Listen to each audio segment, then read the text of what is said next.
You're quite the plumber. Yeah. I'm about to show you my plumber.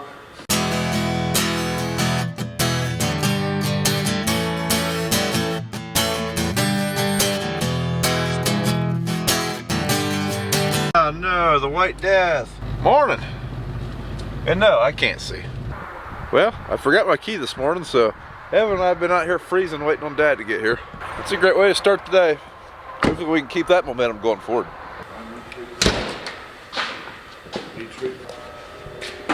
All that off. Meter's coming off. Hose stays on.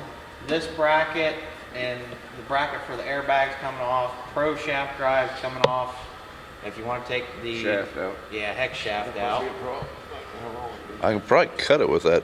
Well, yeah, oh, right here's it probably ain't too bad. Yeah. So that bracket's got to come off. Yeah. That's where the downforce is going to go. Take the Your wheels off. gauge wheels off, and your double disc openers. Oh, the openers are off too. Yep, because we're replacing the seed tube guard with their newer one to accommodate the sure speed delivery system. Okay, so we're kind of inspecting this planter, seeing what we need to take off, what else is wore out. So the things that we're putting on this, we are putting ag leader units, sure force, sure speed. So basically this will be a high speed planter with downforce and a whole ag leader seed meter. But also, one other thing we're looking at is how wore out things like our parallel arms are. Like Evan was just wiggling this one back and forth, so there's going to be some other parts that get replaced. It's like Evan was telling us, there's no sense in putting all this high-speed, accurate stuff if we've got that much slop. You kind of got to cover your basics first. We need to check them openers, how much big. That's usually easiest. Yeah. Okay, so right now we're disassembling. Dad just left, he had to go take care of some stuff, so me and BJ are working on disassembling the planter. Evan is finishing putting a wiring harness in the 1038, and then he's going to come out here and help us disassemble. But we'll probably be disassembling all day today. Like, I doubt we get to open up any of the cool new packages from Ag Leader. So if you didn't catch what we got to take off of here, this bracket has to come off here, this bracket has to come off here, all of the row unit has to come off here, all of the gauge wheel opener has to come off of there. We're taking off the no-tills. We're doing away with those. We are just going to run a row cleaner. Probably we'll replace these if they need it. Got some parts in here that we got to look at, wear parts. We haven't taken one of these off yet. I don't know if they're due to be replaced. These are 2 years old. They maybe have 3,000 acres on them, so I don't know if we need to replace those yet. We'll have to measure. Lots of stuff to work on, so we're going to go ahead and get to it, and we'll let a time lapse roll.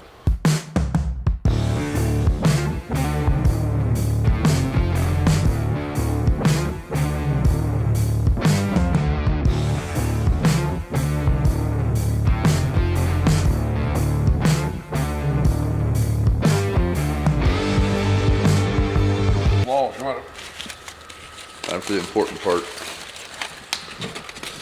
You know, I said something about Bo and Curly the other day, and whoever I was talking to knew exactly which two people I was referring to.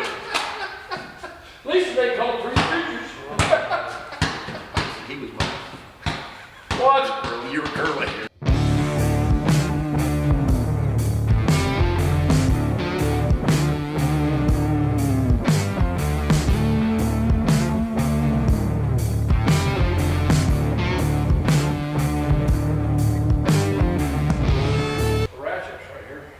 So we got half the planter tore down.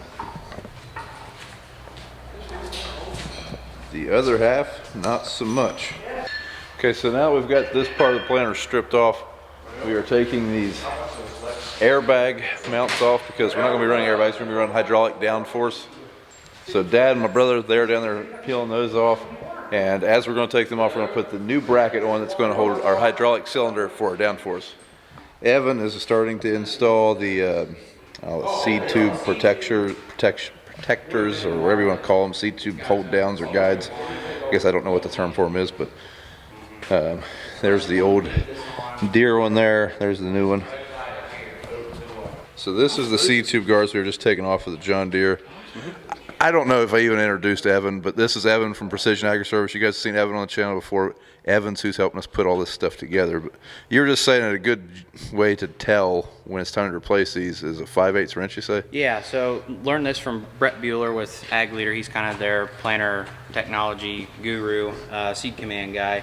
But yeah, if you take a 5/8 wrench and it can, I'll call it, fit around your seed tube guard, it's time to replace it, because when that is wore down to a degree that it is, the seed tube or the double disc openers can actually cut into your seed tube and can cause, you know, ricochet and other things like that. So, and then it's not going to matter how much downforce you got. You're going to have some issues. Doesn't matter. So yeah, that's kind of a good general rule of thumb. If a 5/8 wrench can fit over it, it's time to replace these, and we typically try to replace them the same time we do our double disc openers. So with the new speed or Sure Speed system that you have, they supply that in the kit, which is nice.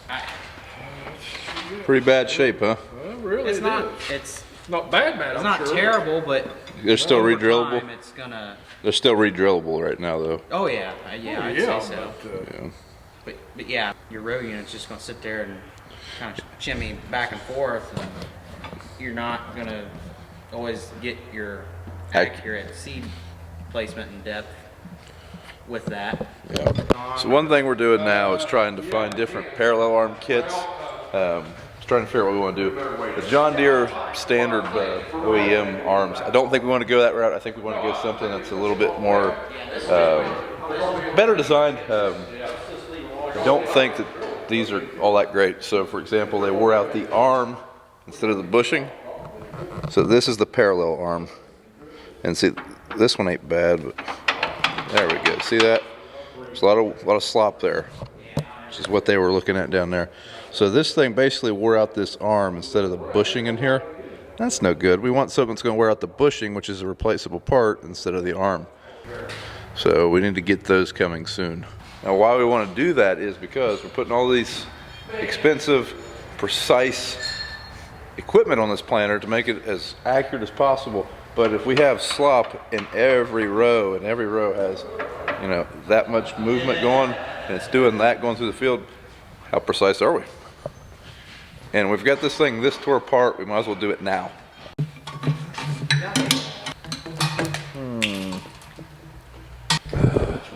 So taking off these airbag brackets, pain in the butt. What are we doing?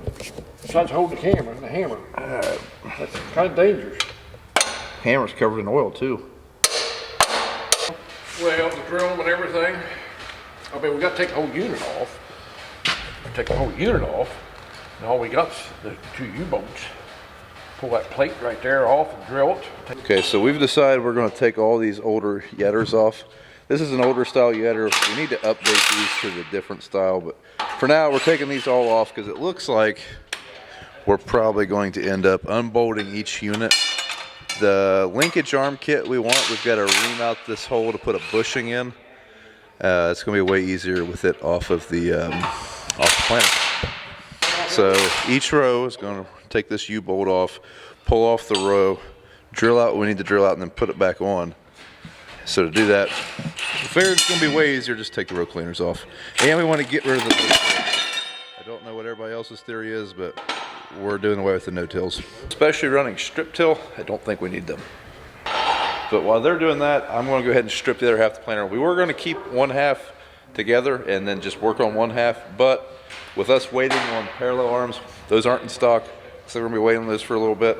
So we're going to do as much tear down as we possibly can and as much assembly as we possibly can, but for time's sake, we just need to, you know, keep tearing down.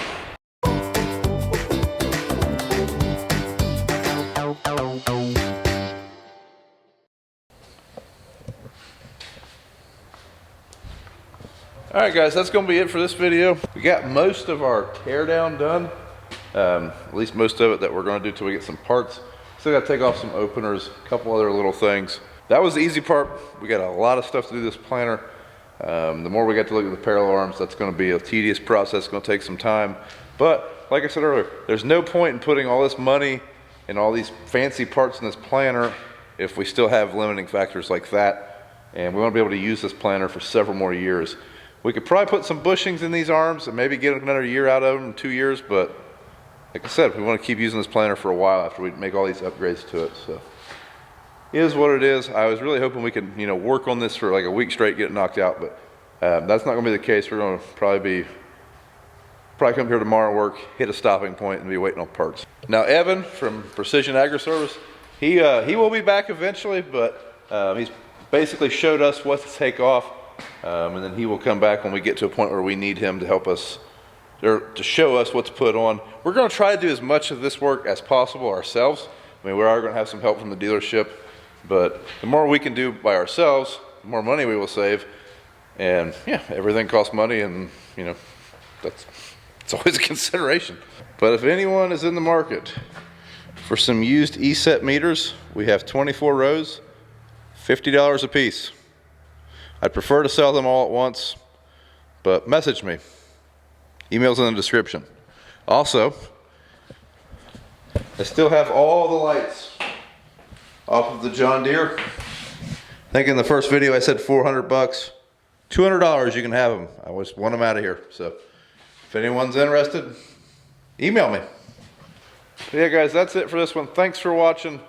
Like I said, I'm really excited about this stuff. This is going to make a big difference in our corn planter. This should help our bottom line, should help us achieve the yields that we want to achieve. We really want to try pushing that yield envelope, and to do that we need to, you know, eliminate as many things as possible that are going to be variables, the things that we can control, and seed placement and accuracy and all that stuff. That is stuff we can control. We can't control the weather, but we can control this. So that's where it starts. It starts at planting and fertilizing. So that's where we're going to, you know, start trying to improve our bottom line. But anyways, thanks for watching guys, and we'll see you in the next one.